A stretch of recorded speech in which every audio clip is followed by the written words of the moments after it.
আসসালামু আলাইকুম রহমতুল্লাহ। সবাইকে অনেক অনেক অভিনন্দন। দর্শক, আলোচনা করব হচ্ছে পাগল বা উন্মাদ রোগী নিয়ে।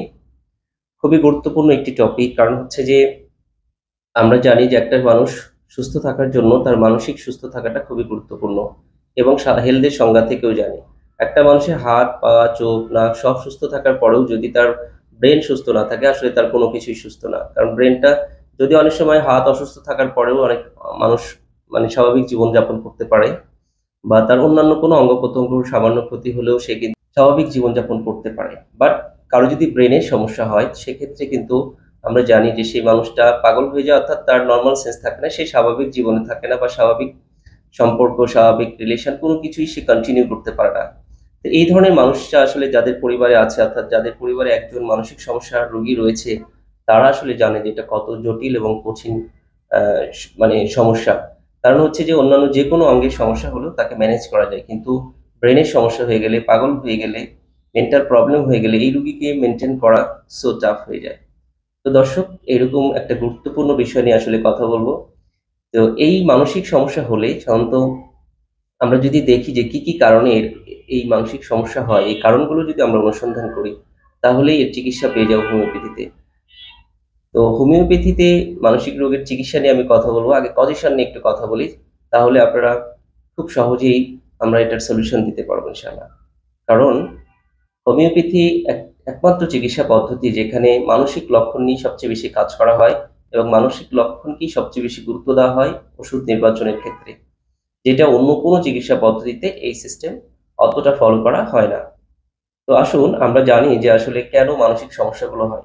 মানসিক উন্মাদ বা পাগল হচ্ছে। এই রোগীদের দিয়ে আমরা যদি গবেষণা করি বা এই রোগীদের পিছনে কেস হিস্ট্রিতে দেখি যে এর পেছনের কারণগুলো কি? কেন তারা এই মানসিক উন্মাদনা বা পাগল হয়ে গেল? দেখবেন অধিকাংশ ক্ষেত্রেই তাদের মেন্টালি শক রয়েছে। তারা কোনো না কোনোভাবেই প্রচন্ড মানসিক আঘাতের কারণে আজকে তারা পাগল বা মানসিক সমস্যায় ভুগছে। এছাড়াও অন্য কিছু কারণ থাকতে পারে, যেমন অধিক পরিমাণ যারা অ্যালকোহল পান করে বা নেশা জাতীয় দ্রব্য পান করে, সেক্ষেত্রে অনেক সময় দেখবেন যে অনেকেই মাতাল হয়ে যায়, অথবা মাতাল কিছু সময়ের জন্য অন্তত মাতাল হয়ে যায়। এটুকুম আছে। এছাড়াও আছে যারা অতিরিক্ত ঘুম নষ্ট করে, অতিরিক্ত টেনশন করে। এছাড়াও যারা অতিরিক্ত শুক্রক্ষয় করে, তাদেরও কিন্তু মানুষের মানসিক সমস্যা হতে পারে। তো এই যে মানসিক শকের যে ব্যাপারগুলো আছে, এখানে কয়েকটা স্টেপ আছে, কয়েকটা কারণ আছে, সেখানে বিষয় নিয়ে আলোচনা করছি। যেমন ভয় পাওয়া। ভয় পেয়েও কিন্তু মানুষ কি হতে পারে? পাগল হয়ে যেতে পারে, বা তার মধ্যে অসফলতা আসতে পারে। হ্যাঁ? তার মধ্যে বিভিন্ন ধরনের আ বিভিন্ন ধরনের ব্যতিক্রমী লক্ষণ, যেটা স্বাভাবিক লক্ষণ না, স্বাভাবিক মানসিক অবস্থা না। এই লক্ষণগুলো অনেক সময় আসে, সেটাকে আমরা অনেক সময় জিনে ধরা বা ভূতে ধরার ব্যাপারটাকে বলি। তো এই কজেশন কিন্তু এই সিস্টেম লক্ষণ কিন্তু আসতে পারে। এরপরে আছে যে প্রেমে যারা প্রেমের কারণে ব্যর্থ হয়, অর্থাৎ প্রেমে ব্যর্থ, সহজভাবে বলি যে বিবাহ বহির্ভূত সম্পর্কের ছাড়া যে সম্পর্কগুলো তৈরি হয় এটাকে প্রেম বলা হয়। এই প্রেমে ব্যর্থ হয়েও কিন্তু শত, শত মানুষ পাগল হয়ে গেছে, ইতিহাস আছে। তাকে হয়তো ছেলে হোক, মেয়ে হোক, অনেকের ক্ষেত্রে এটা ঘটেছে। এছাড়া বাবা-মার কাছ থেকে আঘাত পেয়ে বা সন্তানদের কাছ থেকেও আঘাত, সম্পত্তি হারিয়ে যেয়ে সম্পত্তির ক্ষতি হওয়ার পরে বা সম্পত্তি তার কাছ থেকে চলে যাওয়ার পরেও কিন্তু মানসিক সমস্যা হতে পারে। এছাড়া যেটা হয় যে সামাজিক বিভিন্ন চাপের কারণেও কিন্তু মানসিক সমস্যা হতে পারে। তো এই যে বিষয়গুলো, এই প্রত্যেকটা বিষয়ের উপরে কিন্তু হোমিওপ্যাথিতে ওষুধ রয়েছে। সবচেয়ে বেশি যে কারণগুলো দেখা যায় সেটা হচ্ছে প্রেম ঘটিত বিচ্ছেদের কারণে। তো এটার সমাধান নিয়ে আমরা আলোচনা করি। এটার কি মেডিসিন হতে পারে? হোমিওপ্যাথিতে কোন কজেশন এর জন্য কি মেডিসিন হতে পারে, এটা এর মধ্যে চলে আসবে।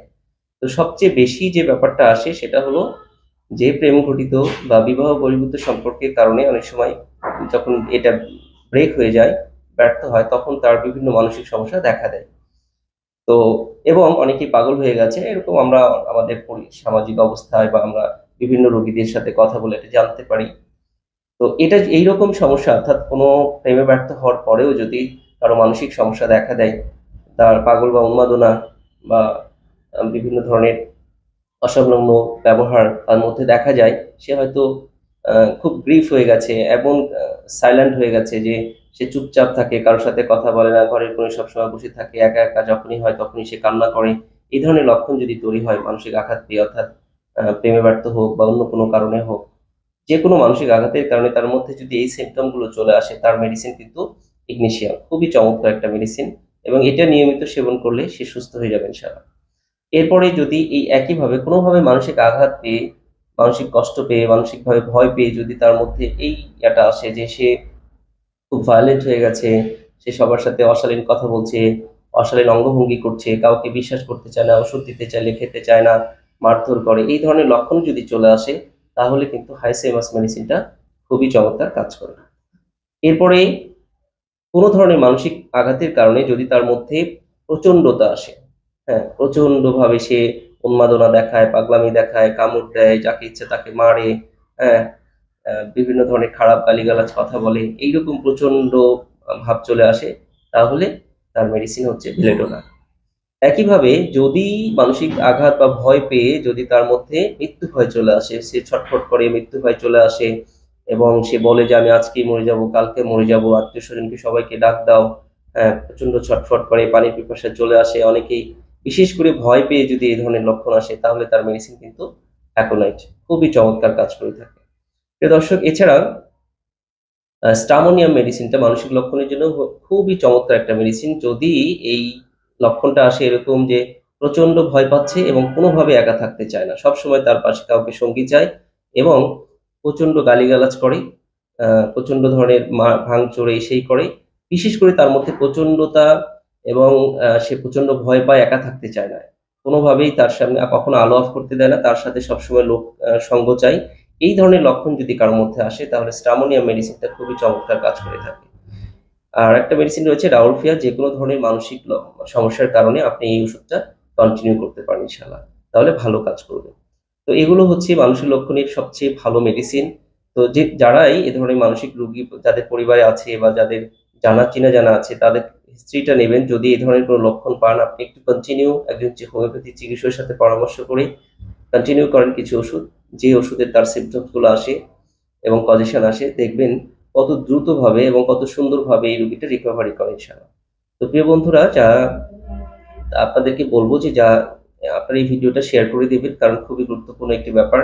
আর একটা হলো হোমিও চিকিৎসক বা হোমিওপ্যাথি ভক্ত যে সকল বন্ধুরা আছেন তাদেরকে বলবো যে হোমিও চিকিৎসকদের প্রতি বিশেষ করে আহ্বান থাকবে যে মানসিক রোগী নিয়ে আপনারা কাজ করুন, কারণ হোমিওপ্যাথি একমাত্র চিকিৎসা পদ্ধতি যেখানে মানসিক রোগী বা মানসিক লক্ষণ নিয়ে সবচেয়ে বেশি কাজ করা হয় এবং মানসিক লক্ষণ বেশি কিন্তু ওষুধ নির্বাচন করা হয় এবং এই লক্ষণটা সবচেয়ে বেশি গুরুত্ব বহন করে আমরা জানি। এই জন্য আমাদের প্রত্যেক চিকিৎসকের উচিত যে মানসিক লক্ষণ নিয়ে কাজ করা এবং মানসিক লক্ষণে সঠিক ওষুধ নির্বাচন করতে পারলে এই ধরনের অভিশপ্ত রোগ থেকে মানুষ সহজে বাঁচতে পারে। তো সবাই ভালো থাকবেন, সুস্থ থাকবেন, আবার দেখা হবে ইনশাল্লাহ অন্য কোনো ভিডিওতে। ধন্যবাদ সবাইকে।